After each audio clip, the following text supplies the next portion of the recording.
Bu gün Çini yüksəlişini öyrənmək üçün Henry Kissingerin Çin əsərini oxumalıdır. Beynəlxalq münasibətlər üzrə məşğul Çin olan. əsəri. Bəli. Çünki Adı belədir kitabın. Çin gizlin danışıqları o aparır. Ona görə tərcümə olunur bildiyim qədər. Azərbaycan dilində. Bəli. Azərbaycan dilində beynəlxalq münasibətlərlə bağlı maraqlı kitablar da var. Oxumaq olar. Sizə bir dənə çətin sual verim Teymur müəllim.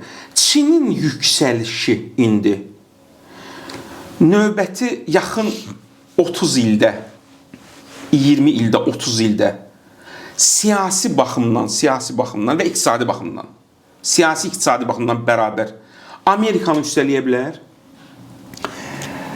Yaxşı sualdır. Qısa olaraq İkinci Dünya müharibəsi bitdi, Almaniya təslim oldu, Yaponiyanı, Koreyanın işğal ilə oldu. Bəli. Konstitusiyalarını Amerika yazıb. Yaponiyanın, Koreyanın. Bəli. Chrysler, Ford, Chevrolet getdi orada istehsalat qurdu. Aha. Və Yaponiyada inkişaf elədi, Koreyada. Düzdür? Bəli. Əla. Siyasi gücü olmadı. Bu gün Çin də o al qopartdılar, yanına çəkdilər. Deyirlər iqtisadi gücü olsun, siyasi gücü olmasın. Bu gün Çin Amerikanın artıq maraqlarına toxunur. Aha, siyasi baxımdan. Var olun.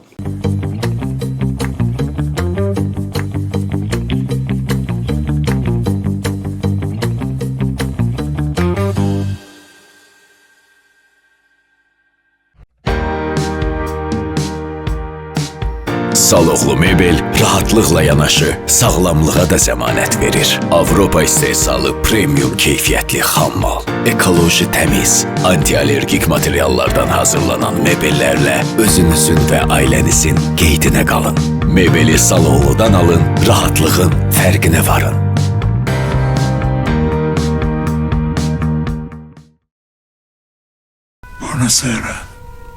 Buonasera. Sən axı özün yaxşı bilirsən ki, bu çaya görə mən şəxsən Şri-Lankaya uçmuşam. Yaxınlarımız şu, bəzi insanlarımız şu. Xahiş edirəm Don, icazə verin bu çayın satışını təşkil edək. Hacı çay, imtina edilməyəcək təklif.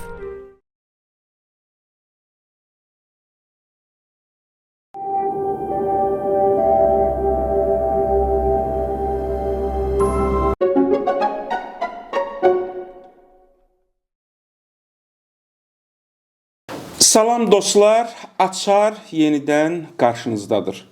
Bugün çox dəyərli ustad, müəllim qonağımdır Teymur Qasımlı. Teymur müəllim İstanbul Universitetinin Siyasi Elmlər və Beynəlxalq Münasibətlər üzrə doktorudur. Bakı Dövlət Universitetinin müəllimidir, siyasətşünasıdır. Bugün siyasət elminin akademik yönündən danışacağıq. Ümumiyyətlə, siyasət nədir? Beynəlxalq münasibətlər nədir? Niyə görə oxunur? Niyə görə vacibdir? Teymur müəllim, xoş gəlmişsiniz. Müəllim, xoş gördük. Dəvət sizin çox təşəkkür edirəm. Sizin Açarı mən izləyirdim, sizi izləyirdik. Çox şad oldum ki, Açarın 51-ci qonağıda özüm oldum. Ümid edirəm ki, sizin bundan əvvəlki verilişləriniz bir maraqlı olub, cəmiyyət üçün, toplum üçün özünüz necə maraqlı fikrə verilmişsiniz. Biz də sizin sınağınızdan uğurlu keçərik. Var olun, çox sağ olun. Siz var olun. Demək, Teymur müəllim, akademik elmi ifadəsini işlədəndə bəlkə də bir çox Azərbaycanlı dinləyicilərin, tamaşaçıların zehnində nə canlanır? Bir professor danışır Sovet dönəminin o ab-havası. Qəliz danışır, anlaşılmaz danışır. Demək, 2019-cu ildə Azərbaycanda Nəsimi ili idi. Həmin il mən Mədəniyyət kanalında İrfan Səması verilişini hazırlayırdım özüm. 31 veriliş hazırladım tək. Həmin il 3 professor, akademisyen, dosent Nəsimi haqqında danışırdı televiziyada. Oturdum, baxım ki, bir şey öyrənim, verilişim üçün nəsə qeyd götürüm. 40 dəqiqə baxdım, heç zat başa düşmədim. Əgər mən onu başa düşmədimsə, bəs adi bu sahədən kənar adamlar necə başa düşəcək? Bizdə sanki akademik elmi danışmaq qəliz, anlaşılmaz danışmaqdır. Xeyr, o deyil. Elmi danışmaq, akademik danışmaq, yəni dəqiq danışmaq. Deməli, bir kitab oxuyuram. Michael Lesnoff adlı bir müəllimdir. hal-hazırda. Bəli, Glasgow Universitetinin müəllimidir. İndi olub müəllimi. Bu kitab 2000-ci illərdən sonra yazılıb. Müasir 20-ci əsrin siyasi filosofları. Kitabın adı belədir. 20-ci əsrin siyasi filosofları. Təxminən 400 səhifəyə yaxındır.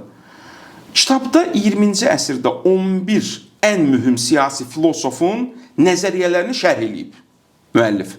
Polşa əsillidir, Michael Lesnov. Glasgow'da, Şotlandiyanında. Bəli.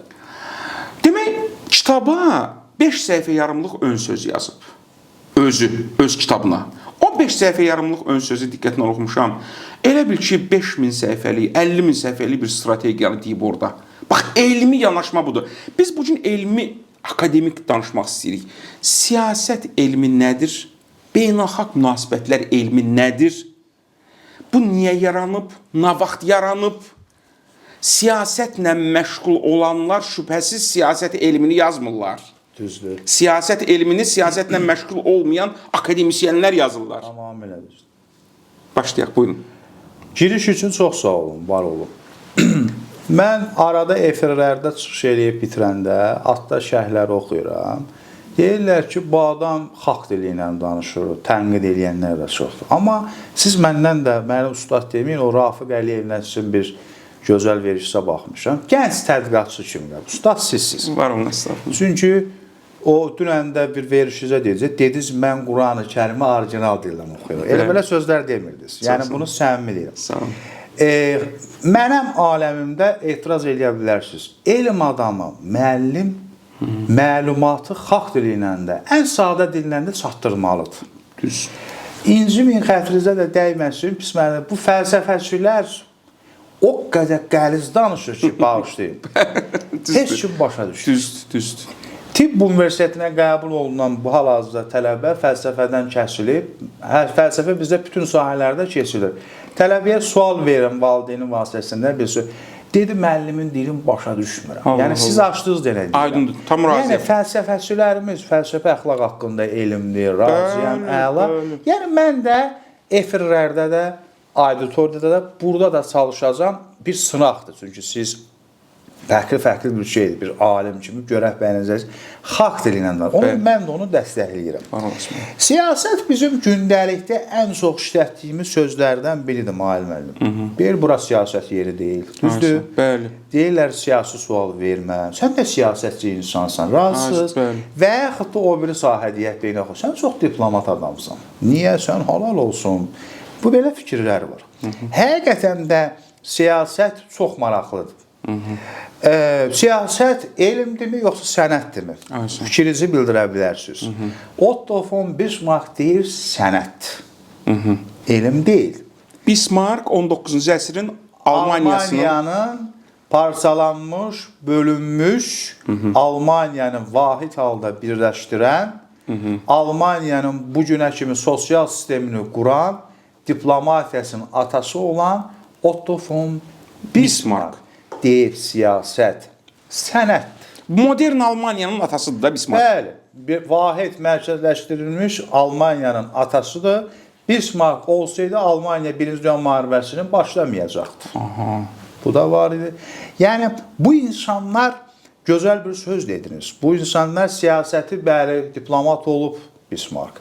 Amma siyasəti siyasətçilər məsul olur. Digərlərini siyasətçilər yazır. Siyasətlə beynəlxalq münasibətlər elmi arasında fərq var. Mən başdan deyim, bu yaxınlarda vaxtımıza uyğun bir tarix üzrə fəlsəfə doktoru olan bir adam dedi ki, beynəlxalq münasibətlər elm deyil. Ümumiyyətlə, tarixçilər nə siyasəti elm sahirlər, nə beynəlxalq münasibətlər. Maraqlıdır. Azərbaycanda da siyasət elmi ilə beynəlxalq münasibətlər tarix və sizin sahəniz. Fəlsəfə üzərində gedir. Bunu da deyəcəm niyə. Niyə dedim elm sahəndə? Bu 1-ci Dünya müharibəsindən sonra yaralanıb və s. Belə bir aşağı bir şeylə dedim. Dedim, Trump Çinə ticarət müharibəsi elan edib, vergiləri qaldırıb. Buyurun, zəhmət olmasa tarix üzrə fəlsəfə doktoru, deyirsiniz, tarixçidir, hər şey tarix. Bunu izah edin. İzah edə bilmədi. Və bu gün mən o adamın ümumiyyətlə salamçağı, ünsiyyəti də belə götürüb kəsmişim. Tarix, bəli, yazılır. Tarix də elmdir. Bütün sahədə elm o. Amma tarixin yazırsan dövrlər budur, fikirlər budur. Amma Trump'ın Çinə vergilərin artırılmasını siyasi tərəfindən analiz etməlisən. Bunu beynəlxalq münasibət. Ona görə də kimisi beynəlxalq münasibətləri elm saymır. Kimisi siyasət elmini elm saymır. Amma mənə görə bunlar ikisi də elmdir. İndi tamaşaçılarımızın təqdirinə buraxırıq. Tələbələr də deyir, siyasət elmi sənətdir, yoxsa demək, elmdir, yoxsa sənətdir. Beynəlxalq münasibətlər elmdir, yoxsa sənətdir. Bunlar maraqlı bir şeylər. Siyasət mənə elə gəlir, siz bunu məndən də yaxşı bilirsiniz, ərəbcədən gəlmə bir sözdür. Amma politika sözü də var. Bəli. Bu da İngilis qərb mənbələrindən gəlib çıxma. Amma ata baxmaq deməkdir. Ərəbcədə, Osmanlıda götürülüb. Amma qədim bir tarix götürəndə polis Yunanistanda şəhəri idarə etməkdir. Sizin məndən də yaxşı bildiyiniz Aristoteles deyib ki, insanlar yaxşı yaşamaları üçün siyasət olaraq lazımdır. Təbii. Çünki addımları, nərdivanları, pilləkənləri artmaq üçün. Beynəlxalq münasibətləri isə tamam bir fərqli bir vaxtdan baxanda, bunların ikisinin də elm olaraq və yaxud da dövr olaraq tarixlərə başlayır qədim dövr. Biri Yunanistan, şəhər dövlətləri, Aristoteles. Digəri isə məsəl üçün Hititlərlə Sümerlər arasında bir Kadeş müqaviləsi olub. İlk bağlanan beynəlxalq münasibətlərdə bir müqavilədir. Bu müqavilənin də maraqlıdır, hörmətli müəllimim. Bəndi indi bugün NATO-nun 4-cü məddə bir-birinə hücum etməmək ki, bir nəfər hücum etsə, ona kömək etməlidir. 5-ci məddə. Yəni, o Kadeş müqaviləsinin demək tarixi ilə beynəlxalq münasibətlərin ümumi olaraq yaranma tarixi götürülür. Siyasət daxili idarə etmə deməkdir. Siyasətin predmi aktorları dövlətdir, partiyalardır, məhkəmələrdir. Beynəlxalq münasibətlərin isə nə deməkdir? Beynəlxalq münasibət isə dövlətlər arasında münasibətləri tənzimləyir. Beynəlxalq münasibətlərin aktorları milli dövlətlərdir, beynəlxalq təşkilatlardır, qeyri-hökumət təşkilatlarıdır, böyük holdinglərdir, şirkətdir. Yəni, siyasət elmi daxili idarə etməlidir, beynəlxalq münasibətlər isə xarici idarə etməlidir. Yəni, dövlətlər arası münasibətləri tənzimli. Biri isə dövlətin için. Aristoteles deyir, insanlar siyasəti yaşamaq üçün siyasət lazımdır. Elə siyasətin atası Aristoteles sayılır. Və kitab da ilk yazan odur. Platon ondan qabaqdır, amma... Platon ondan dövlət əsəridir. Bəli. Amma siyasət adında olduğuna görə, hörmətli müəllimə, siz bunu məndən də yaxşı bilirsiniz. Bir-birimizə də dəstək, burada fərqi yoxdur, budur. Amma siyasi kitablar bilirəm, siz sevirsiniz, istinad olaraq, elə Platon da götürmək olar. Bəli. Aristoteles siyasət. Sun Tzu hərb sənəti tələbələrə deyirəm. Azərbaycan dilində də icazə verirsə, nəşriyyatda da var, yəni nəşri də var, oxuya bilərsiniz. Niccolo Machiavelli, hökümdar, sizin məndən yaxşısan İbn Haldun, müqəddimə, müsəlman dünyası üçün mütləq bunu oxumaq lazımdır. Siyasi əsərlər, Qanunların ruhu, Charles Montesquieu, Jean-Jacques Rousseau, Jerry Bentham və s. Bunlar siyasi bir əsərlər ilk sayılır. Siyasət elmi üçün. Beynəlxalq münasibətlər üçün də genə Sun Tzu, demək Sun Tzu, Niccolo Machiavelli hökümdar. Demək, beynəlxalq münasibətləri ilk dəfə Haldane İngilis 1780-ci ildə leksikaya gətirib. Siyasət elmi isə ümumi götürəndə tədqiqatı başlayıb 14-15-ci əsrlərdə Praq Universiteti, Paris Universiteti və siyasət elmi ilə bağlı araşdırmalar aparır. Beynəlxalq münasibətləri isə 19-cu əsrdə 1780-ci, amma sonra onun böyük bir lüğətə, siyasi belə deyək, elmi akademi mühüdə sizin də tanıdığınız, bəlkə də bir məşhur, hətta Piotrun da belə, Potyomkinun da belə müşavir, Jerry Bentham. İngilislər. Onun qardaşları Piotrun demək müşavirlər olublar. O gətirib çıxardı. Siyasət elmi kürsüləri, siyasət elmi dövlət idarə etmək içəridə anlamındadır və Mao Zedong bir yaxşı bir söz deyir. Çin Xalq Respublikasının qurucusu. Deyir ki, müəllimim, Siyasət, qan yoxdursa siyasət var. Qanlı siyasət varsa demək ki, yəni müharibə yoxdursa siyasət var. Müharibə varsa qanlı siyasət var. Belə bir mavzudunun bir maraqlı bir söz var. Yəni məntiqən çıxır ki, müharibə varsa demək siyasət yoxdur. Müharibə yoxdursa demək siyasət var. Aha. Alman generalı Clausewitz müharibə üzərinə, mütləq siyasət üzrə beynəlxalq münasibətlər oxuyanlar o generalın kitabını oxumalıdır. Adı nə deməli kitab? Clausewitz müharibə üzərinə. Aha, kitabın adı belədir. Bəli. Alman tərəfi. Bəli, o deyirsə isə müharibə siyasətin bir davamıdır. Yəni siyasətçilər müharibənin istədikləri vaxt kəsirlər, aparırlar, dayandırırlar. Bir məşhur De Gaulle'un sözü var ki, Charles de Gaulle'un deyir ki, siyasəti siyasətçilərə də belə vermək olmaz. Bu da bir maraqlı sözdür ki, yəni siyasəti siyasətçilərə də belə vermək olmaz. Angela Merkel isə deyir ki, Almaniyanın baş naziri, siyasət cəmiyyətdə fərdləri birləşdirən, işıqlı bir yol aparan bir vasitədir. Yəni bütün ideyaları, fikirləri birləşdirən adam, insan və bu millətə bir işıq verən adamdır. Məsəl üçün, Bismarck deyir ki, siyasət cəmiyyətdə ən böyük sənətdir, xidmət sənətidir. İndi üzrə Merkelin o deməli Merkel deyir ki, xanım Merkel, siyasət barışıq üçündür. Bu məzmun belədir də. Demək, Alman siyasi filosofu Hannah Arendt o deyir ki, o ona bənzəyir. Merkelin sözü ona bənzərdir. Siyasət konfliktləri konsensusa gətirmək bacarığıdır. Bir yerdə ki, konflikt var və sən onu konsensusa, razılaşmaya gətirə bilirsənsə, deməli, sən yaxşı siyasətçisən. Bəli. Ona görə də Merkelin dediyi ki, bütün müxtəlif insanları birləşdirib bir yol aparır. Aristotel də dedi ki, bildi ki, siyasət insanları yaxşı yaşamaq üçün və yaxud da. Amma ümumi götürəndə siyasət cəmiyyətin millətləri idarə etmədə bir sənətidir. Bəli. Mən siyasəti elm olaraq da qəbul edirəm, amma o vasitəyə çatmaq üçün də sənət qəbul edirəm. Şübhəsiz. Yəni ki, insan kitabı ola bilər, elm adamı ola bilər, danışa bilər. Məsəl üçün, İsmət İnönü'nün oğlu Erdal İnönü hakimiyyətə gəldi, baş nazir oldu. Sonra dedi, yox, mən gedirəm, mən akademisyenəm, mən siyasətçi olmuram. Bəli. Amma atası çox böyük hərbiçilikdən, əskəri hərbi olub, hərbçi olub, prezident olub, baş nazir olub, diplomat olub. Bugün Vitkov, Trump'ın nümayəndəsi deyir ki, mən diplomat deyiləm, mən ev alıb satarım, əmlakçıyam. Bəs deyirlər, sən ev alıb satırsansa, sənin bir dəqiqə olsun, nə siyasətdə, nə diplomatiya təcrübən yoxdur. Bu danışıqları necə aparırsan? Baxıram, kompromis axtarıram sizin dediyiniz.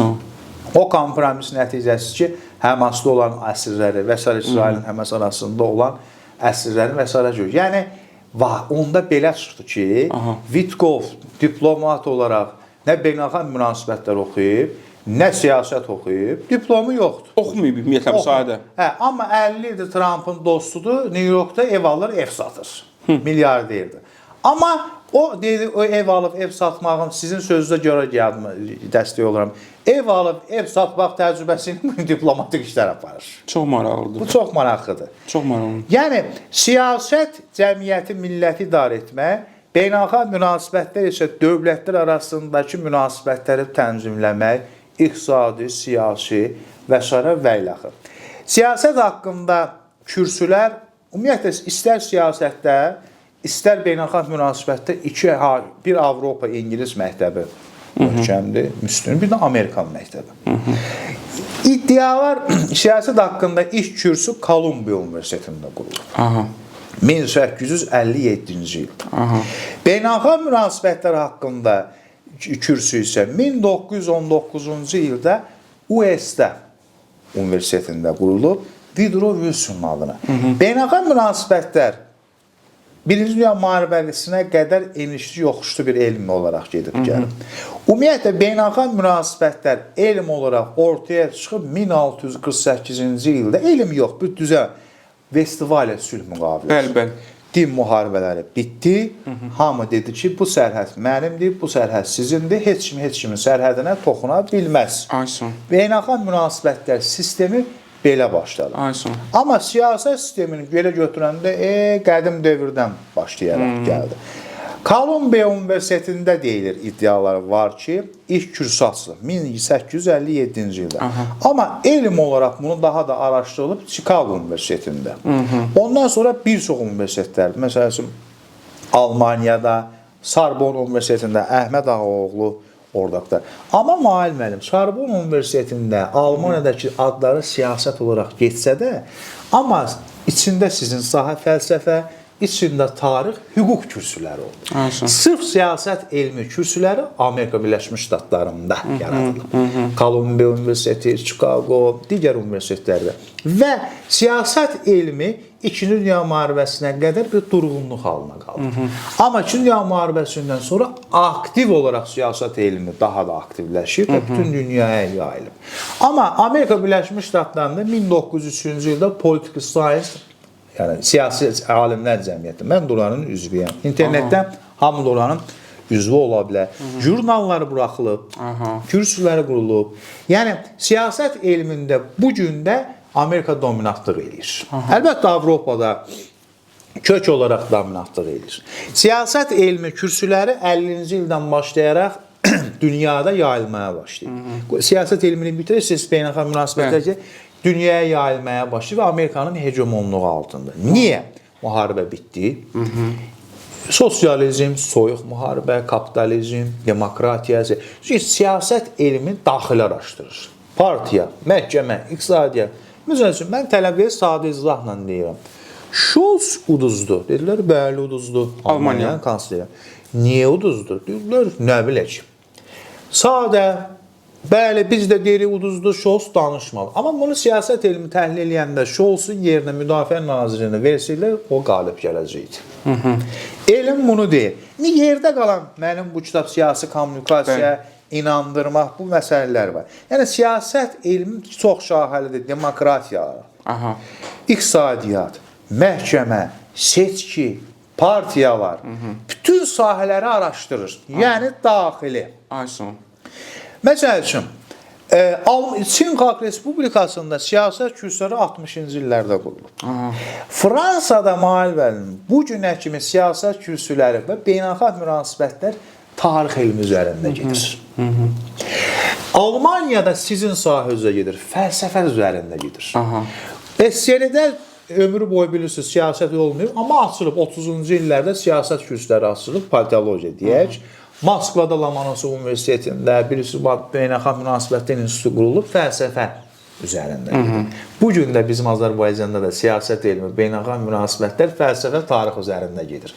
Son zamanlarda siyasət üzrə müdafiə edənlər var. Amma bugün Azərbaycanda bu dominantlıq edir, müəyyən bir ağırlıqsa.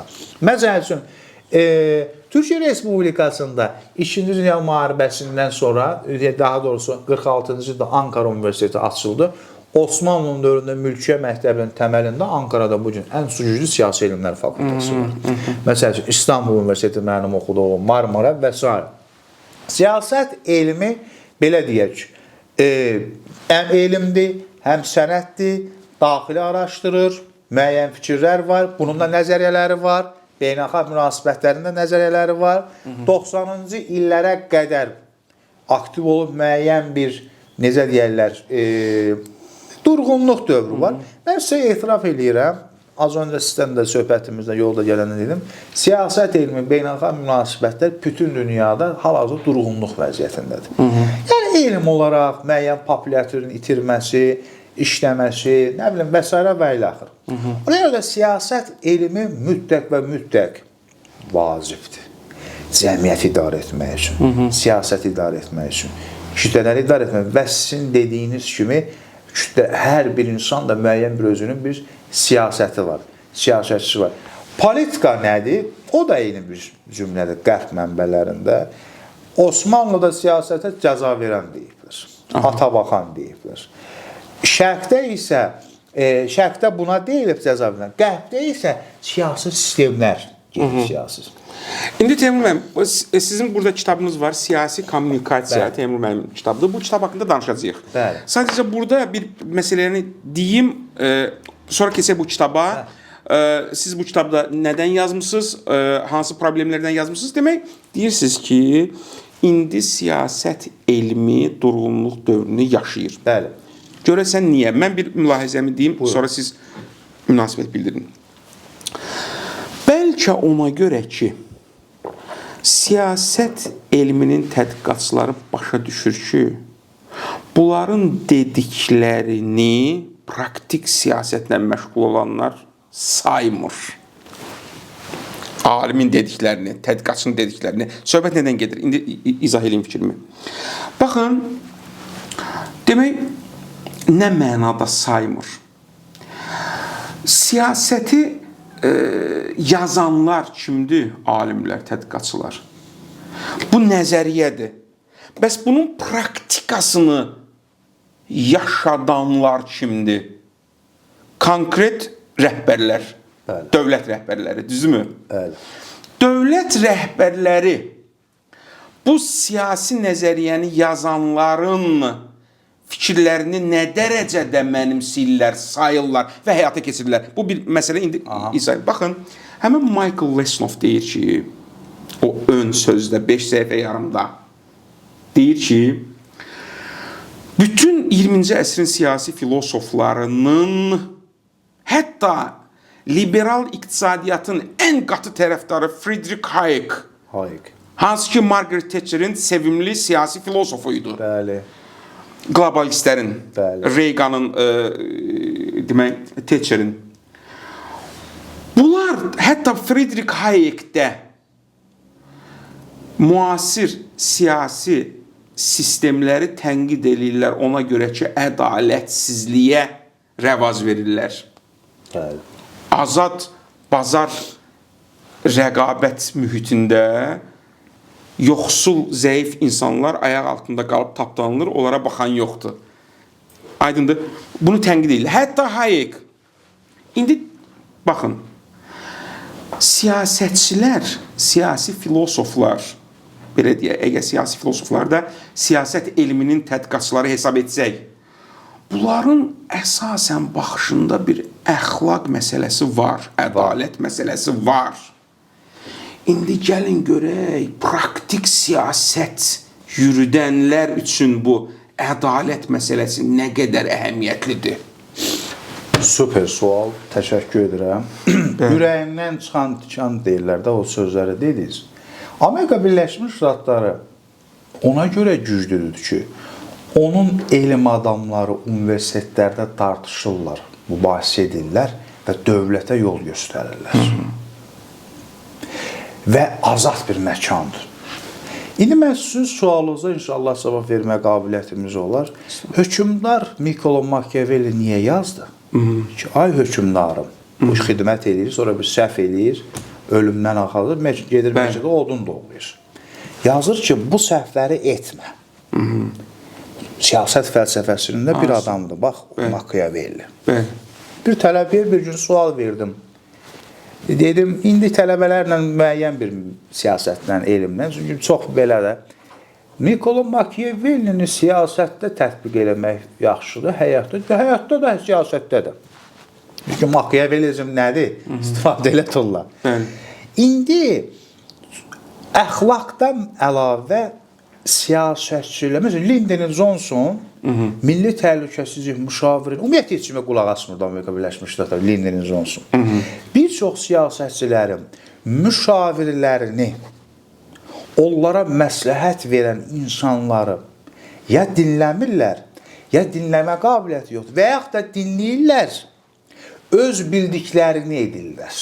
Nəticə uçurum.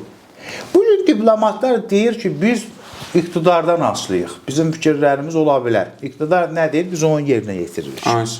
Siyasətçilər isə, əsl lider isə, əsl siyasətçi isə məsləhətə qulaq asır. Hər şeyi götürüb o eləyir. Mənə elə gəlir ki, əlbəttə ki, bu şərq ölkələrində sizin dediyiniz kimidir. Qərb ölkələrində isə mənim gördüyüm siyasət alimlərinə, siyasət bilicilərinə, beynəlxalq münasibətlər üzrə, beynəlxalq münasibətlər gedir, buna sizə istinadlar da verməyə hazıram. Dinləyirlər. Amma ümumi olaraq bu müharibələr, Rusiya-Ukrayna müharibəsi, İsrail-Həmas niyə var? İndi bunu donduran bir lider yoxdur. Trump kimi bir adam prezident seçilir. 1 milyon dənə siyasət professoru gəlsə də Rusiya-Ukrayna müharibəsini dondura bilmir. Dondura bilmir, hərə öz bəxşindən danışır. Jeffrey Sachs adlı bir iqtisad professoru var, Chicago'nun o qəribə fikirlər bildirir. Amma mənə elə gəlir ki, bugün siyasətçilər, cəmiyyətlər, dövlətlər o elm adamlarına, istər siyasət, istər fəlsəfə, istər fizika, istər kimya qulaq asmalıdır. Bəli. Cəmiyyətin inkişafı üçün. Bugün 1978-ci ildə Mao Zedong yoldaşı öldü, Deng Xiaoping gəldi hakimiyyətə Çində.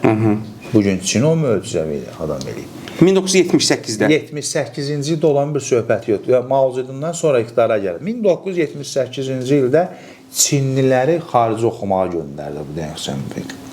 Adını bir də dediyin? Deng Xiaoping. Çinin xalq rəsmi Mao Zedongdan sonra lider.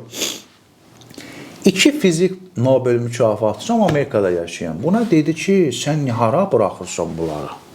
Bunlar gedib gəlməyəcək. Dedi, eybi yoxdur, 5% olsa qayıdacaq.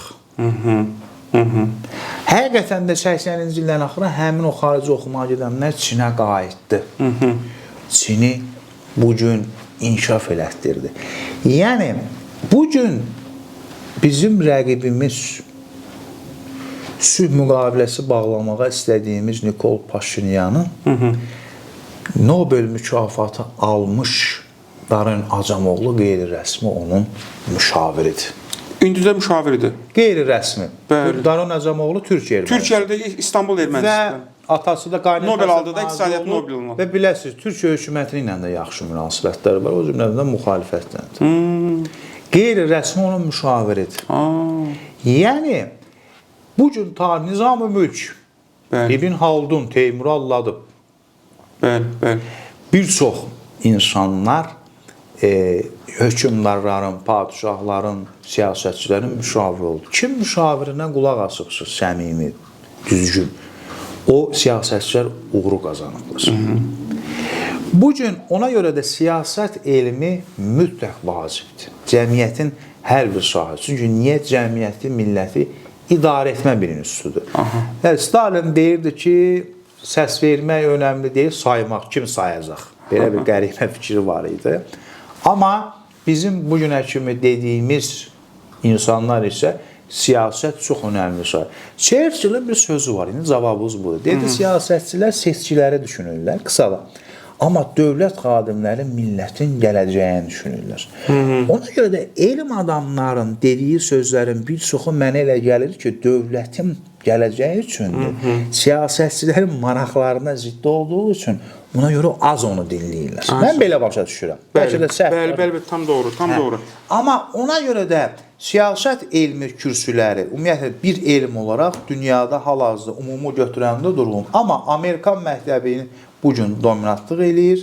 Avropada, İngilis məktəbləri də bu dominatlıq eləyir. Məsəl üçün, Almaniyada siyasət elmi sizin sahə üzrə gedir, fəlsəfə üzərində gedir. Almaniyada beynəlxalq münasibətlər çox zəifdir, amma siyasət elmi çox güclüdür. Almaniyada fəlsəfə çox güclüdür, razısınız. Fransada tarix üzərində qurulub.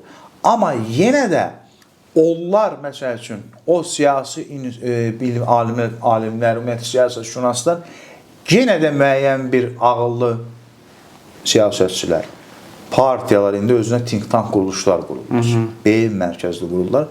O vasitələrindən idarə olunurlar. Amma bugün gəlirik başa, bunu deyib beynəlxalq münasibətlərə keçir, sizi çox yormamaq üçün. Siyasət, müharibə yoxdursa, siyasət var. Müharibə varsa, qanlı siyasət var. Demək, bugün Rus-Ukrayna müharibəsi gedirsə, bu qədər diplomatiya var, bu qədər beynəlxalq təşkilatlar var, İsrail-Həmas gedirsə, digər məsələlər gedirsə, demək, siyasətdə problem var. Bəli. Cəmiyyətlərdə problem var, siyasətçilərdə problem var. Çünki siyasət cəmiyyətləri, millətləri idarə etmə bir elm də ola bilər, sənət də ola bilər. Aha, aynen. Beynəlxalq münasibətlər Birinci Dünya müharibəsindən sonra aktiv elm olaraq yaranmağa başladı. Ki, bir-birimizdən müharibə etməyək. Dövlətlər müharibə etməmək. Əsas prinsip budur. Bəli. Beynəlxalq münasibətlərin əsas prinsipi budur. Bəli, yarananda budur ki, və Woodrow Wilsonun prinsipləri də burada üstünlük götürür. İlk dəfə də US-də 1919-cu ildə açılıb kürsü. İkinci dəfə sizin bəlkə də yaxşı bildiyiniz School Economics-də 1923-də. Sonra Kaliforniya Universitetində, Los Angeles Universitetlərində kürsülər qurulub. Sonra dünyaya yayılıb. İlk dəfə beynəlxalq münasibətlər üzrə 4 doktor Amerika Birləşmiş Ştatlarında olub. Sonra Oxford Universitetində. Beynəlxalq münasibətlərdə 2 məktəb üstünlük təşkil edir. İngilis, Amerikan məktəbi. Məsələn, bunun içində nəzəriyyələr də var. Beynəlxalq münasibətdə bir elm olaraq 60-70-ci illərdə böyük bir irəliləyiş, kürsülər açılıb, elm olaraq inkişaf eləyib. Niyə bu müharibələr olur? Niyə bu iqtisadi problemlər var? Predmeti dövlət, aktoru dövlət, beynəlxalq təşkilatlar, qeyri-hökumət təşkilatları, iqtisadi münasibətlər. Bunlar beynəlxalq milli dövlətlər. Milli dövlət anlayışı deyəndə nədir müharibə? 1648-də Vestfaliya sülh müqaviləsi bağlandı. Müharibənin sənədi budur, Teymurun sənədi budur. Əla. Milli dövlət isə siz məndən yaxşı bilirsiniz, Fransa inqilabı dövlətdə millətlər dövlət yaratdı. Millətlərin qurduğu bir dövlət. Ulus.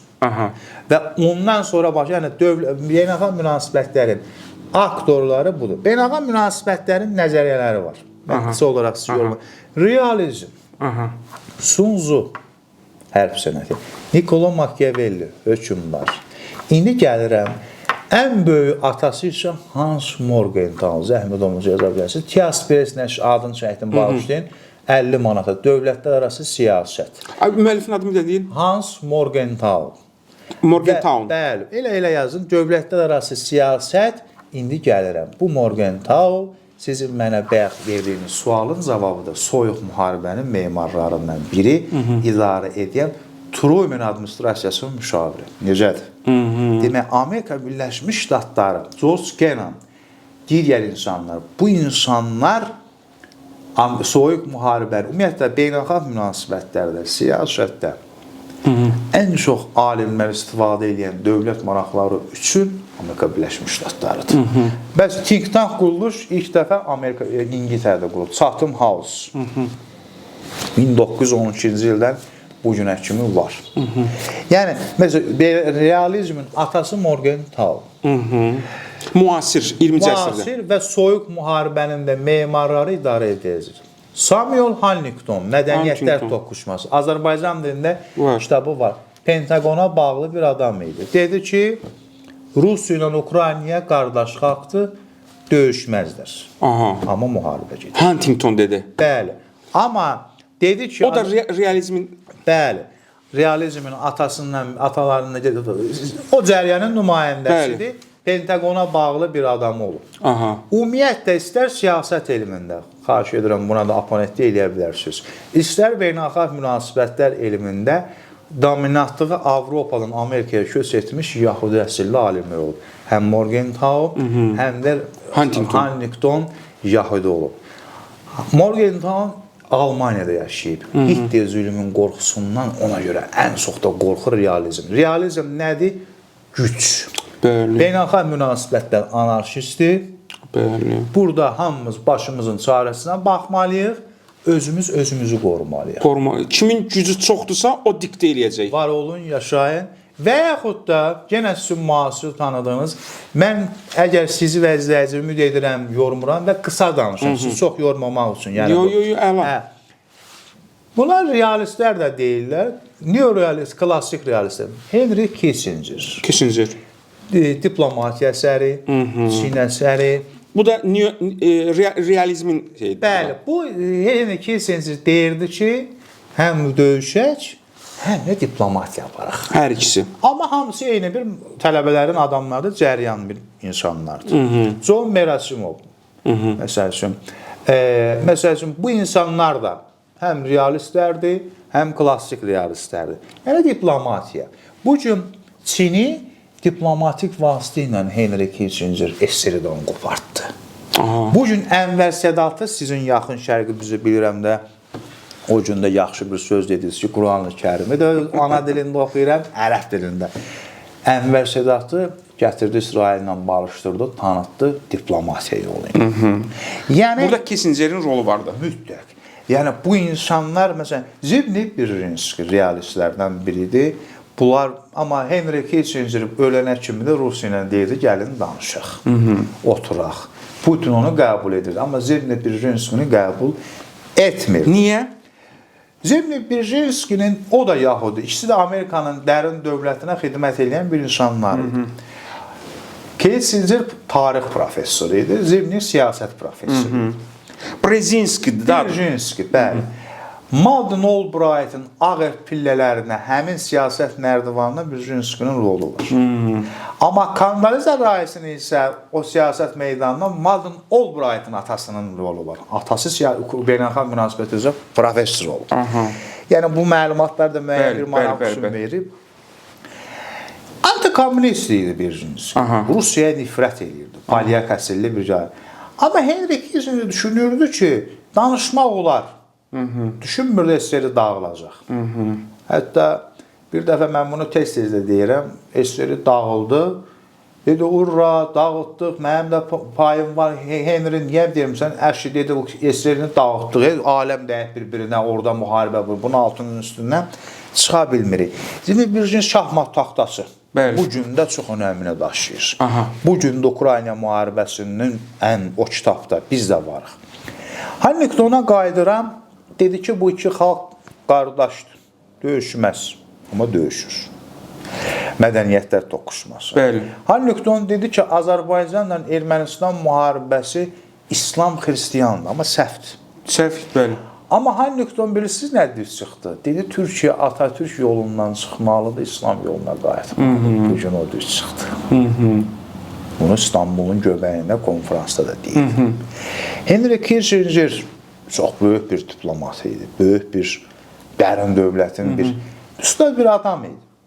Fikirlərində həmin alimlər, dövlət xadimləri ondan məsləhət alırdılar.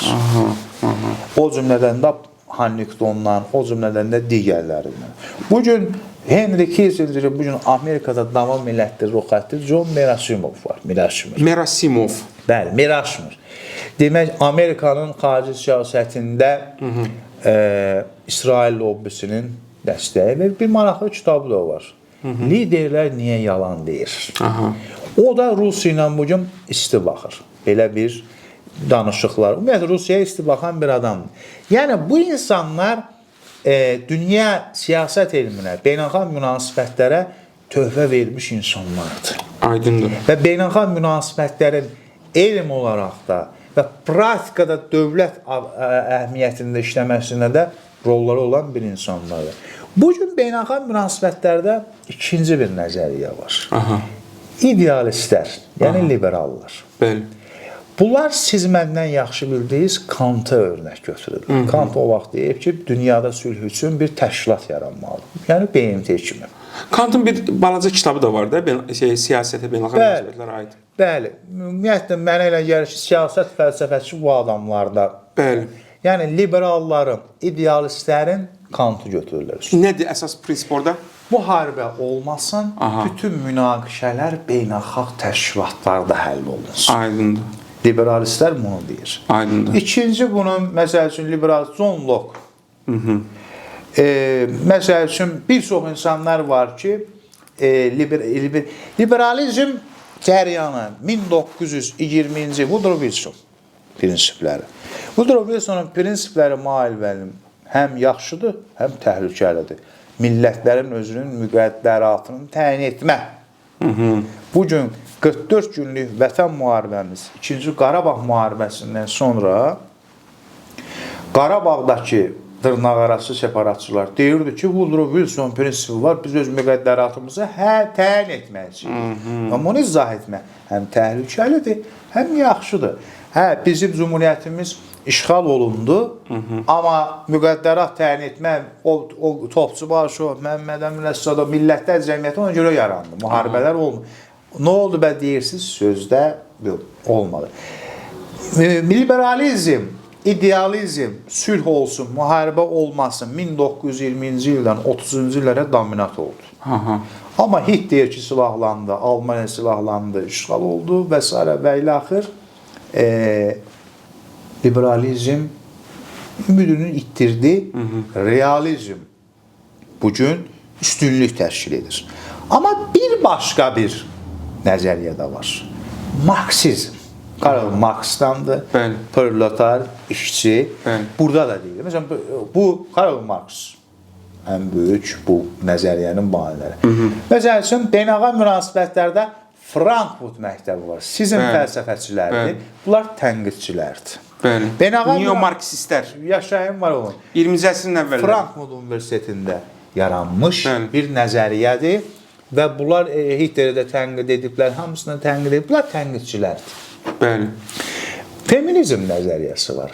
Feminizm nəzəriyyəsində deyirlər ki, beynəlxalq münasibətlərdə nə qədər qadınlar dominantlıq etsə, müharibə olmaz, sülh olar. Az olar müharibə. İnşaatçılıq var. Alexander Wendt, Amerika. Bu da nəyəsə inşa etmək üçün sülhümü sırf dövlət yox, sırf fondlar, bu qeyri-hökumət təşkilatları, sırf fərdlər inşa eləmək nəyəsə. Müharibələri ya. Bu gün Azərbaycan-Ermənistan arasında kimsə sülh müqaviləsindən çox deyir ki, bu xalqlar arasında nəyəsə inşa edək, nəyəsə yaradaq, nəyəsə təsəlli verir. Amma bu mümkün bir münasibətdir, inamsızlıq var və s. və ilə. Yəni, beynəlxalq münasibətlər nəzəriyyəsi, beynəlxalq münasibətlər də elmdir. Bir sənət də ola bilər o vasitələrə çatmaq üçün. Ona görə də bugün beynəlxalq münasibətlər də müəyyən bir durğunluq içərisindədir. Biabırçı vəziyyətdədir. Biabırçı vəziyyətdədir. Yəni, müharibələr baş verir və bunun qarşısını almaq mümkün deyil. Diplomatların da xarici siyasətlə məşğul olur. Diplomatlar da deyir, biz siyasətçilərin dediyini edirik. Beynəlxalq münasibətlər kürsüləri var. Beynəlxalq münasibətləri oxuyan tələbələr diplomatiya sahəsində işləyə bilər, dövlət idarəetmə sahəsində işləyə bilər. Beynəlxalq münasibətlər sahəsində işləyənlər böyük holniklərdə işləyə bilər. Siyasət elmini bilmək üçün tarixi bilmək lazımdır. İqtisadiyyatı bilmək lazımdır. Hüququ bilmək lazımdır. Fəlsəfə və siyasət fəlsəfəsini bilmək lazımdır. Beynəlxalq münasibətləri bilmək üçün tarixi oxumaq lazımdır. Siyasi tarixi. Siyasət bilmək lazımdır. Siyasət elmini. İqtisadiyyata giriş bilmək üçün, beynəlxalq hüququ, fəlsəfəni də bilmək lazımdır. Sosiologiyanı da bilmək lazımdır. Bunlar bu elmləri bilmək üçün. Beynəlxalq münasibətlərlə məşğul olan adam ilk öncə beynəlxalq münasibətlərin tarixini oxumalıdır. Buna hakim olmalıdır. Sonra onun digər kitablarını oxumalıdır. Siyasət elmini də bilmək üçün onun girişdən bir müəyyən anlamalıdır, oxumalıdır, bilməlidir. Siyasət elminin dedim, qolları çoxdur. Yəni, siyasət elmi, beynəlxalq münasibətlər, siyasətlə beynəlxalq münasibətlər mənə elə gəlir ki, biri daxili, biri xarici bilir.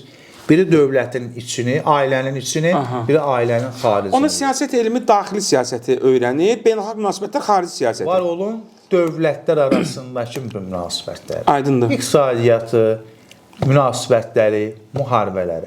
Mənə elə gəlir ki, siyasət elmi və beynəlxalq münasibətlər, məsələn, Yaponiyada 30-cu illərdə qurulub.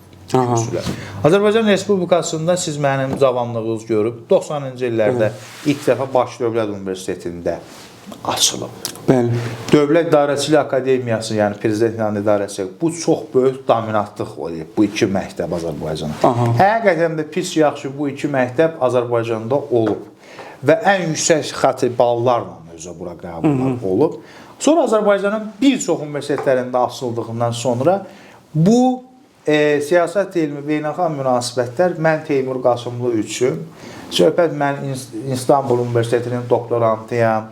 nə bilim nəyəm, bir gənc tədqiqatçı olaraq mənim üçün qane eləmir. Yaxşı deyil, Azərbaycanda ürək açan vəziyyətdə Yəni və SSR bir məktəbi var, Sovet məktəbi var. Fəlsəfə və tarix üzərində gedir. Aha. Düzdür. İndi son zamanlarda siyasət elmi müdafiələr var, beynəlxalq münasibətlər və s. və ilə axır. Və gələn tələbələrin də bu gün mənim dərs dediyim Baş Dövlət Universitetində Beynəlxalq Münasibətlər Fakültəsində Hikmət Hacıyev cənabları oxuyub çıxıb. Səfirlər, elçilər, kimlər. Bizim əlbəttə razıyam. 90-cı illərdə Xarici İşlər Nazirliyimiz qurulanda sizin ixtisas şərqşünasların üzərində idi. Tofiq Zülfüqarov, şərqşünası, Araz Əzimov, şərqşünaslar, iç Xarici İşlər fizik, iç Xarici İşlər Nazirliyimiz Alman dili üzərində. Rəhmətli Vəfa Quluzadə, şərqşünası və s. dominantlıq onlar eləyirdi. Bu gün də amma iç beynəlxalq münasibətlərə qurtarmış Xarici İşlər Nazirimiz Elmar Məmmədyorov. Amma mənə elə gəlir ki, tolerant keçiş olub. Xarici İşlər Nazirliyinə siyasət beynəlxalq münasibət diplomu olmayıb, amma çox güclü hiləgər diplomat olub. Kim? Talleyrand, Charles Talleyrand. Kitabı da var, bioqrafiyası da var.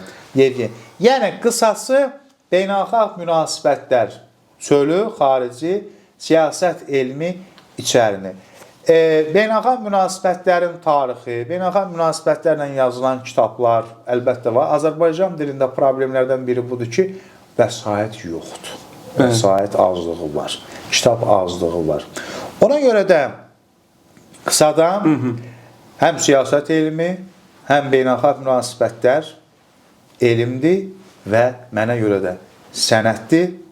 Amma siz də razılaşarsınız ki, bir insan öz peşəsinin peşəkarı olmaq üçün, önəmli insan olması üçün bu gün bunu öz peşəsini sevməlidir. 5 ildə auditoriyada dərs deyirəm. Dərs dediyim auditoriya siyasət elmi, beynəlxalq münasibətlər üzrə var. O oxuyan insanlar öz peşəsini sevmədikləri üçün də müəyyən bir problemlər var. Ona görə də mənə elə gəlir ki, siz çox yormadan qısa olaraq siyasət elmi və beynəlxalq münasibətlərin bir giriş olaraq bunları deyə bilərəm. Təşəkkür edirəm. Əla. Demək, bir neçə aktordur da, aktyor deyək, oyunçu dünyada. Oyunçu deyək. Bir, yəni beynəlxalq münasibətlərdə, beynəlxalq siyasətdə bu sahə mənim çox diqqətimi çəkir, çox maraqlı sahədir. Geosiyasət də deyə bilərik buna. Beynəlxalq münasibətlər. Bir, Amerikadır. 2, Rusiyadır. 3, Çindir. Əsas oyunçular. 4, İngilis. 4. İngilislə Amerika fərqlidir onda. Hə, bəli. 4, İngilisdir. Afrika qitəsindən, indi Cənubi Afrikada. Hələlik bir dənə ölkədir. Bəli. O beynəlxalq siyasətdə bir hardasa. Amma ciddi bir fiqur kimi qəbul eləmək olmaz ki onu məncə. Cənubi Afrikanı müəyyən bir fiqur kimi yox, sülh müəyyən bir məsələlər, məsələn İsrailə qarşı bu gün müəyyən bir açıq protest eləyir və s. deyə bilir.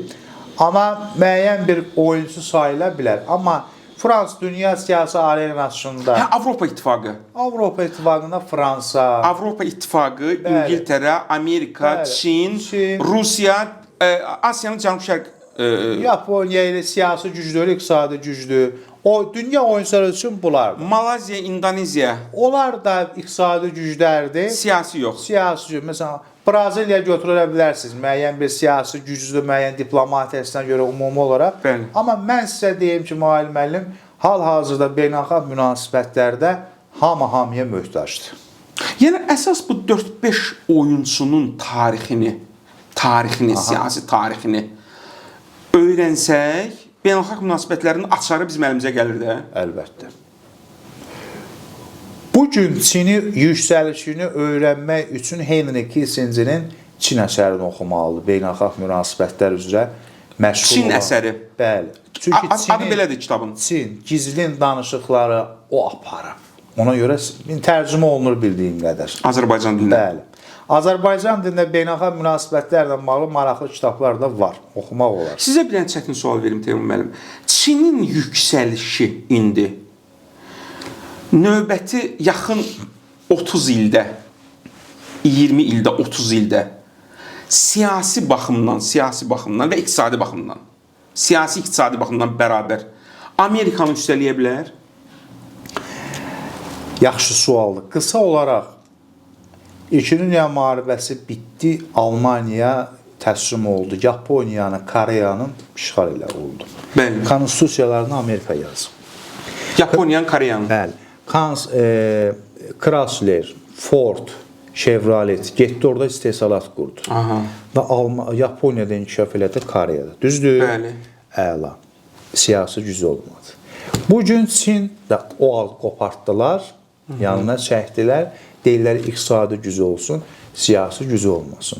Bu gün Çin Amerikanın artıq maraqlarına toxunur. Aha, siyasi baxımdan. Var olun. Bax, vergi müharibələri, o tarixçiyə verdiyim sual. Tarix Çində bu müharibə oldu, vətəndaş mı? Əla. Amma bunu siyasi tərəfini izah etmək üçün siyasət elmi bilməlisən, beynəlxalq münasibətləri bilməlisən. Bu gün tarixçilər, mən də tarix qurtarmışam, bakalavr. Mütləq siyasət elmi, beynəlxalq münasibətləri bilmək üçün tarix lazımdır. Çin bugün ona görə Trump vergiləri geri götürdü müharibələr. Aha. Amma geri çəkildi. Amma və lakin yaşayan var olur. Çin o həm də oturub o dediyiniz o məşhur bir yaxşı bir fəlsəfəçinin adını çək, masada oturub Amerika ilə dil tapa bilir. Aha. Amma bu günləri Çin ümumi olaraq bu gün yaxın şərqə səfərinin birinci Trumpın məqsədi Çindir. Güclənib. Ona görə də bu gün hərbi sahədə keçib. Bu gün Çin maşınları üzr istəyirəm reklam üçün Audi-ni oğurlayıb gətirib öz adına cəlb. Bəli. Amma biləsiniz ki, Çində demokratiya yoxdur, totalitar bir quruluşdur, Çində nəzarət var, hər bir şey var. Aha. Amma Deng Xiaoping'in başqa çıxış yolu yox idi. Ya bu yol seçilməli, ya bu yol. Ona görə totalitarizm saxladı, iqtisadi azadlıq getdi. Ona görə də bu gün Çin ordu, digər məsələlərdə Amerika Birləşmiş Ştatları ilə rəqabətdədir. Bu gün, yəni maraqlarına toxunduğuna görə. Ona görə də yaxın bir, əlbəttə ki, bundan sonra da bu məsələlər gündəmlər. Bugün Rusiya Amerikanın siyasi maraqlarına müəyyən mənada toxuna bilir, geri otuzdura bilir. Amma bugün Amerika Birləşmiş Rusiya iqtisadi güc deyil dünyada. Deyil. Willy Brandt'ın sözüdür, Almaniya iqtisadiyyətdə əcdaha, siyasətdə cırtdandır. İndi bugün Merz gəlib Almaniyanın yeni baş naziri əcdaha olmaq istəyir. Aha. Müstəqil Alman ordusu. Avropada ABŞ-dan aslı Almaniya. Ona görə də bəli, İngilis xətti ilə Almaniya, ABŞ eynidir. İngiltərə hamı elə bilir ki, səssiz, amma İngiltərə hər yerdə var. İngiltərə yaxın şərqdə də var. Əsədin devrilməsində də var. Bugün De Gaulle, Charles De Gaulle dedi ki, Fransa müstəqil olmaq üçün sizin yazdığınız, imza xətt çəkdiyiniz ora ki, oyunçu olmaq üçün mütləq atom, nüvə silahı olmalıdır, bazardır. Bugün Çinin də var, bugün İngiltərənin də var, bugün Rusiyanın da var, bugün Pakistanın da var, bugün Hindistanın da var. Bugün Pakistan-Hindistan müharibəsi, bu son bir gərginlik Çin, Türkiyə, Pakistan, Hindistan, İsrail-Amerika müharibəsidir. Yəni, bəli, arxadan görsənməyən aktorlar bu işə bu idi. Və su müharibələridir. Yəni, bugün amma sözümü gətirirəm ki, beynəlxalq münasibətlər sistemi anarşizdir. Mənim sözümdür. Beynəlxalq münasibətlərdə dost yoxdur. Yoxdur. Dövlətlərin dostu olmur, dövlətlərin marağı olur. Amma bugün beynəlxalq münasibətlər sistemində olan dövlətləri hamının hamıya möhtacdır.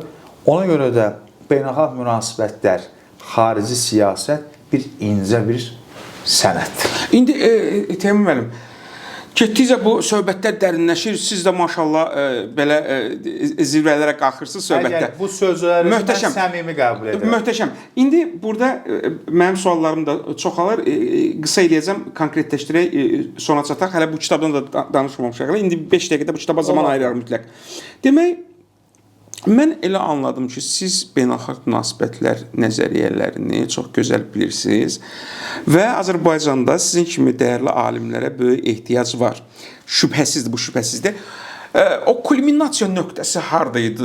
Bayaq getdiniz, o maşın 200-ə qalxır, birdən düşür, o spidometr. Bəli. Orada dediniz ki, 2-ci Dünya müharibəsindən sonra kef elədim, ləzzət aldım.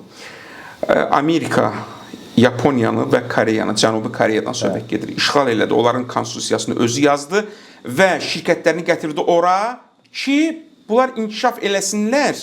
Koreyada da ordusu var. Ordusu var, inkişaf eləsinlər və iqtisadi gücə çevrilsinlər, amma siyasi güc olmasınlar. Mənim qafasımın altında qalsınlar. İndi sual. Sonra bu sistemi tətbiq elədilər Çinə. Çini də inkişaf elətdirdilər. İndi Çin Düşünürdülər, Çin aldatdı Amerikanı. Çin aldatdı Amerikanı. 2 dənə sualım var. 1. Bu Çin siyasi baxımdan Amerikaya boynuz ata biləcək yoxsa yox? Daha doğrusu atıb. Bu təsir edə biləcək sizcə? Belə çətin sualdır, bilirəm. Deyə bilərsiniz ki, onu zaman göstərəcək. Bilmir, heç kim bilmir. Yaxın 20 ildə, 30 ildə siyasi baxımdan Amerikanı əzə biləcək yoxsa yox? Bu bir. İkinci. Daha çətin sual. Bu, beynəlxalq münasibətlərin fəlsəfəsinə aiddir bu.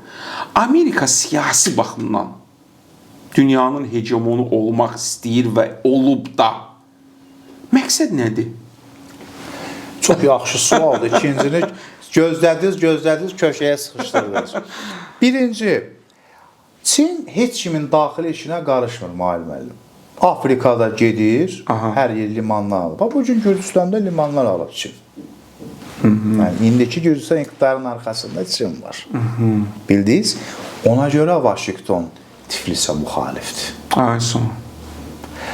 Çin daxili məsələlərə qarışmır, heç kimi yıxmır, hakimiyyət dəyişmir. Girir iqtisadi olaraq. Məsəl üçün, Amerikanın maraqları çərçivəsində bazarlıq eləyə bilərlər. Amma kim Asiyada gəlib hakimiyyət dəyişsə, Çin onda Amerika üçün başı belə ağrısı ola bilər. Myanmar, digərləri, hamısı. Çin imkan verməz onlara.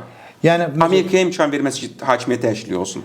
Əlbəttə ki, müəyyən məsələlərdə. Yaponiya var, Cənubi Koreya var. Bugün Şimali Koreyanı da belə saxlayıblar, Cənubi Koreyanı da var.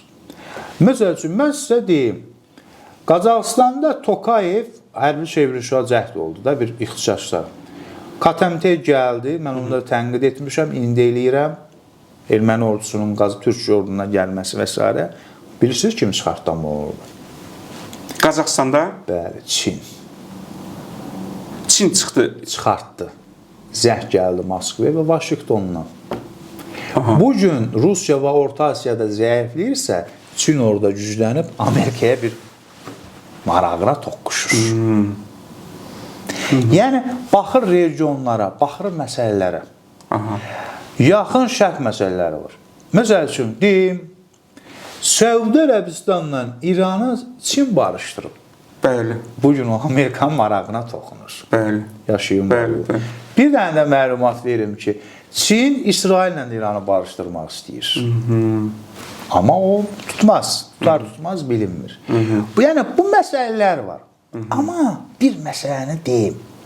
Sonda hamı hərrənir, fırlanır, qərb orientasiyasında da dayanır. Biz ona görə deyirəm, Çinlə salam eləyək, sağ ol eləyək, iqtisadi güc aparaq, əməkdaşlıq eləyək, amma hər şey diqqət eləməliyik. Bugün Rusiya ilə Çin yaxınlaşdı. Bugün Çinin Rusiyaya ehtiyacı yoxdur, Rusiyanın Çinə ehtiyacı var. Yəni, bu məsələlər, mən sualınıza cavab verim, yəni, burada maraqlar məsələsi var. Bəli. Burada maraq doğum, yəni, Rusiya nə deyir, o James Monroe doktrinası var idi, Amerika qitəsi mənimdir, Amerika bura gəlməyib. Çin də deyir ki, Asiyaya gəlməyib, burada mənim müəyyən bir maraqlarım toxunduğu yer. Çin iqtisadi güclü, iqtisadi maraqdır, siyasi güclər, siyasi toxumlar, maraqlar çərçivəsində Amerika ilə döyüşmək, məsəl üçün, bugün Trump gəldi, 147 milyard, 142 milyard Qətərə silah satdı. Nə bilim, Birləşmiş Əmirliklər Boeing satdı. Bunlar da ortada qalıb. Ondan təyyarə alır, bundan top alır. Bu gün hərbi güclü. Pakistan hərbi hava qüvvələri, silahlı qüvvələrin inventarı Çin sənayesidir. Hindistanı vurdu, sıradan çıxartdı. Yəni, bu məsələlər var. Çin iqtisadi güc olaraq artıq rəqibidir, keçib də. Bugün Amerikan vergiləri geri götürdüsə, gördü ki, ölkədə vəziyyət budur. Elon Musk kimi bir adam dedi ki, bu götür bu vergiləri və yaxud da azad. Aha.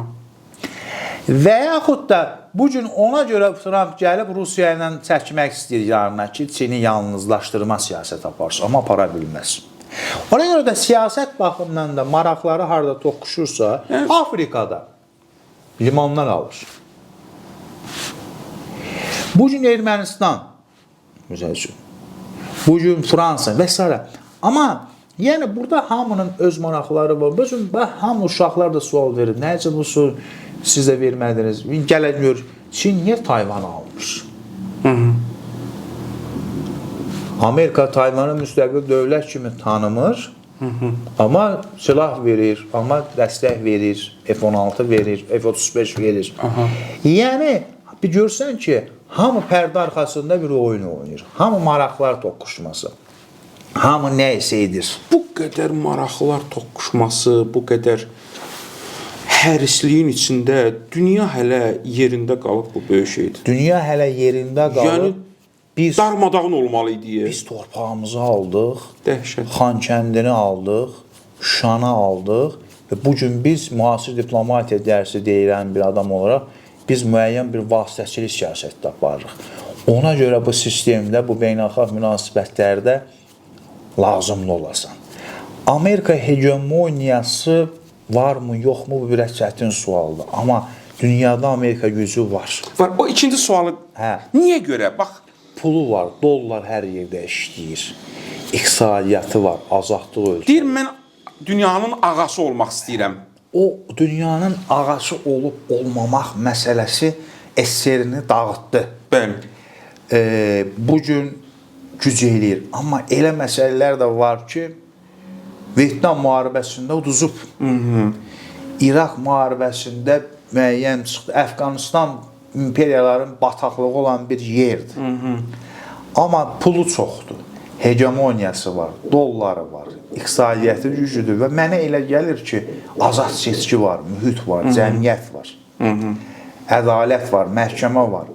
Amma bugün Amerika dünyanın hegemonudur, dünyanı idarə edir. Deməkdə biraz çox çətin məsələ. Chomsky'nin Bəli, öldü. Massachusetts professoru. Bəli. təzəlicə vəfat edib. Bəli.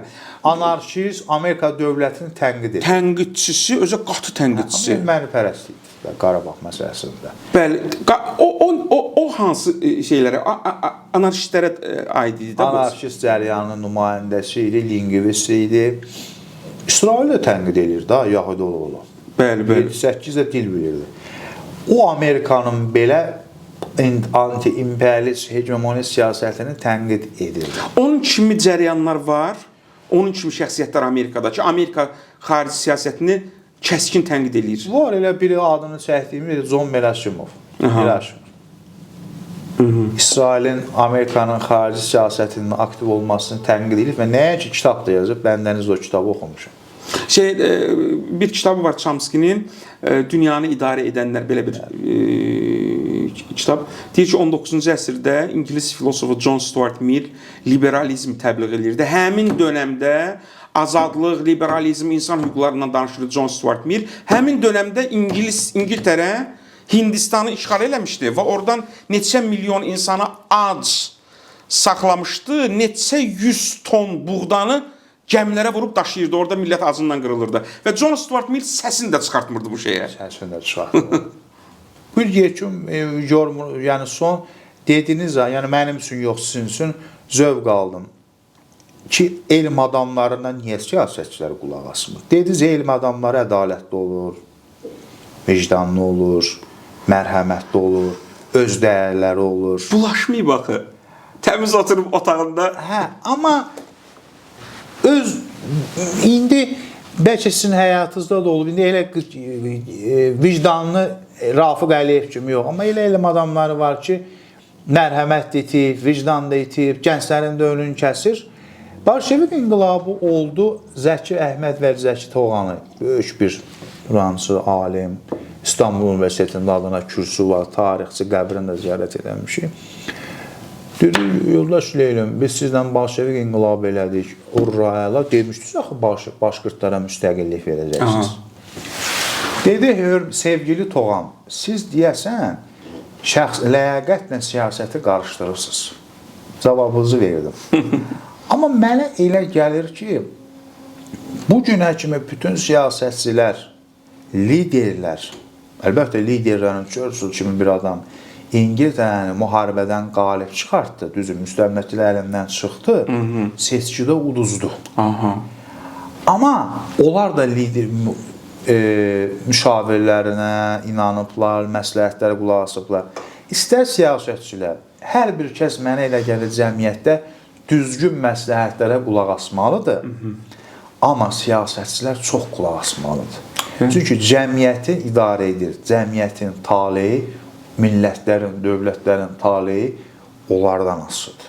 Tamamladım. Bu gün Zelenski əgər 3 gün getsəydi ölkəni tərk eləsəydi, Ukraynanın qədəri ümumiyyətlə faciə olacaq. Deməli, fərdlərin qərarından da çox şey asılıdır. Fərdlərin qərarından çox şey asılıdır.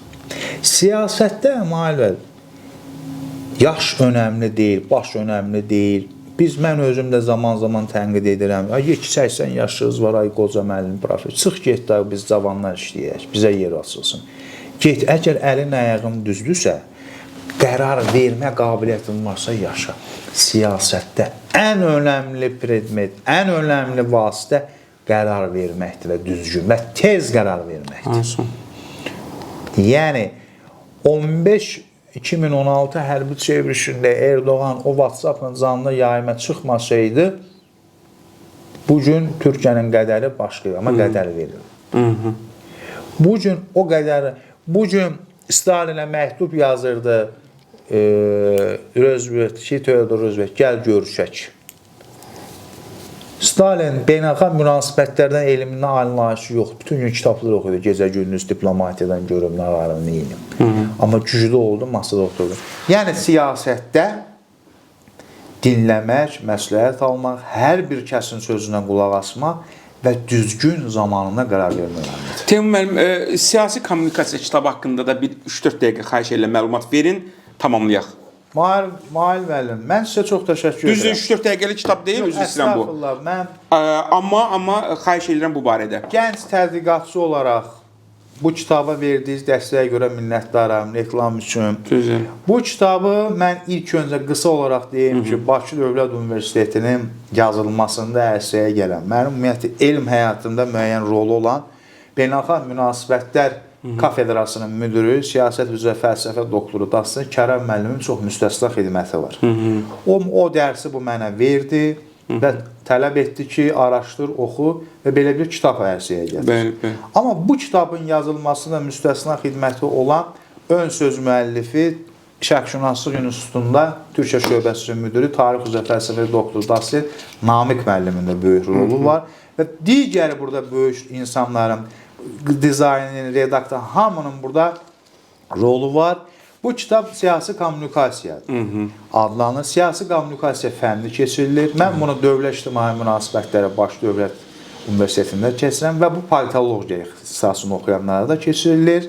Bu Azərbaycanda özündən razılıq çıxmaz. İlk bir dərs vəsaitidir, ilk bir kitabdır. Siyasi kommunikasiya adlı fən var bizdə. Bəli, politologiya Dövlət İctimai Münasibətlər ixtisasına keçirilir. Siyasi kommunikasiya yaranıb Amerika Birləşmiş Ştatlarında. Az öncə dediyiniz bu kitabdan istinaddan atılısı Harold Lasswell'dir. Siyasi kommunikasiya siyasətçilərin, siyasi partiyaların öz fikirlərini, öz ideyalarını inandırıb iqtidara gəlmək bir sənətidir. Qısası inandırmaqdır. Bir maraqlı kitabdır, sizə də hədiyyə edirik. Çox sağ olun. Ümid edirəm oxuyasınız. Mütləq. Bir daha da təşəkkür edirəm.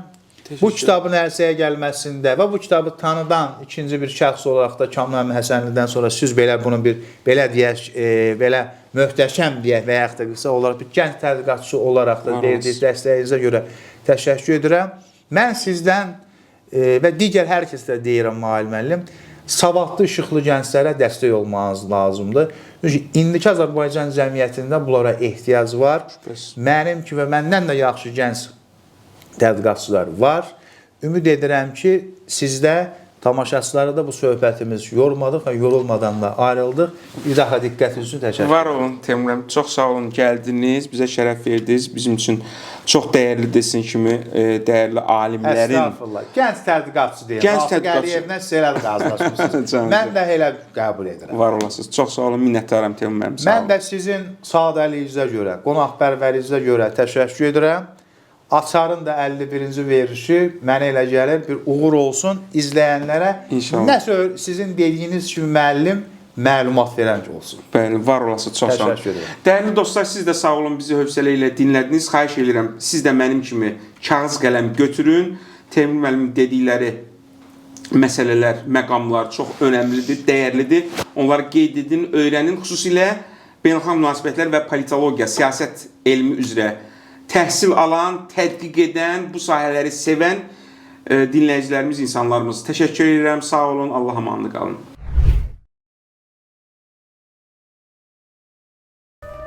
Hacı Şay, imtina edilmeyecek teklif.